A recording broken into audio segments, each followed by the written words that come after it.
Hey guys, it's Corey from Hey Let's Make Stuff, and today I wanted to show you one technique for layering vinyl. This works for iron-on vinyl or for regular vinyl, but it allows it so you don't have to actually stack the vinyl. We're going to use the slice tool to sort of cut around the edges of everything so that we can then piece it together instead of actually putting vinyl on top of vinyl. We're going to use the slice tool, which can be kind of a complicated tool for some people. So let's make a copy of our macaron. We're always going to have kind of a base copy to work from because the slice tool does not allow you to slice more than one piece at a time. It would be super easy right now if I could just click slice and all of my layers would be separate, but nope, it doesn't work like that. So we're going to have to keep one up here as kind of our base one to work with, and then we're going to keep making copies to get the pieces that we want to make. So to start with, let's first turn off the darkest color here, and you can see underneath here that this lightest colored piece actually is actually the size of this whole thing. Here I can show you by turning these off. So if we cut the vinyl as is right now, we're gonna have to layer vinyl on top of vinyl, but instead let's go ahead and slice. So let's turn off everything but the back piece and this top piece. Then we're going to select both, and now you'll see that you can click on slice. Slice, you can only slice two objects at one time. So click slice, and then you're going to end up with a bunch of pieces, right? So you're going to end up with this top piece, you're going to end up with a weird piece up there, and that piece. But now we have something that's looking a little bit closer to what we want our centerpiece to look like. So go ahead and copy this again. Actually, you could probably just duplicate a single piece of that image. Let's see. Yep. So just duplicate, using the duplicate tool up here, if you select the layer that you want and then hit duplicate, it'll create another one for you of just that one layer. So we've got it here. Let's line it up here. You can eyeball it, which is what I tend to do, but there's also a couple align tools up here that are really helpful for this. If you align it to the bottom and then align it to the center horizontally, it'll line up perfectly. And then you can select both and hit slice. Okay, so now we can delete our slice results, and you can see we're starting to get more of what this middle piece will look like.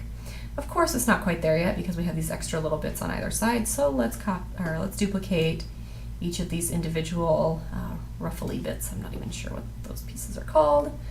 So this is the bottom piece. They're slightly different, so I kind of went and looked to double check. And then we'll line it up, select both. Again, I'm going to align it centered just to make sure it's all lined up properly, and hit slice. And then again, we're going to have all these extra pieces to delete, but we're really starting to get close now. So let's go ahead and duplicate the second piece and put it over the top here. And you can see here, it's kind of hard to line up. It should line up perfectly, but it's not wanting to do that. All right, and then we'll go ahead and center vertically. Oops, nope, center horizontally.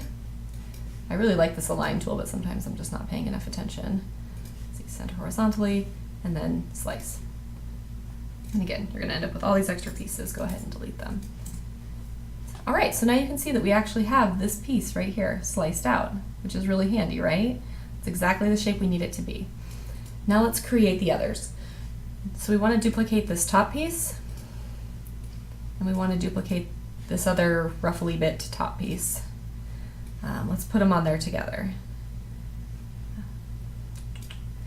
One way you can do it too to get it to line up perfectly is to actually stack it straight on top of here. I think that might be the easiest way in this case. You can align these to the top. Get them lined up perfectly. Align this piece on top right there. Oh, you know it's exactly in the right spot. And then hit slice. And you'll end up with that top piece that you're looking for. Let's delete all these other extra pieces that we don't need. You'll notice here that I ended up with two tiny little pieces down here. To get rid of those, you can just go to the contour down here in the bottom of the layers panel and click on both of those two little sliced pieces, and that will hide them. So now you just have this top piece. And then let's do the bottom. So we will duplicate this one and this one. And again, I think lining it up on your original is the easiest way to get it to be your cut to be accurate. There we go. Select both and slice. And you have your bottom piece, and you can delete these extra sliced pieces. And then you actually don't need to do anything with those two darkest pieces. We'll just duplicate them and use them in our project here. So you can see now you have each of your individual pieces that you can line up perfectly like a puzzle, so that when you go to cut them out, you aren't having to stack a bunch of vinyl on top of itself. I think this is just a really great way to use the slice tool to get the result that you're looking for. If you guys have any questions, leave them in the comments. Thanks.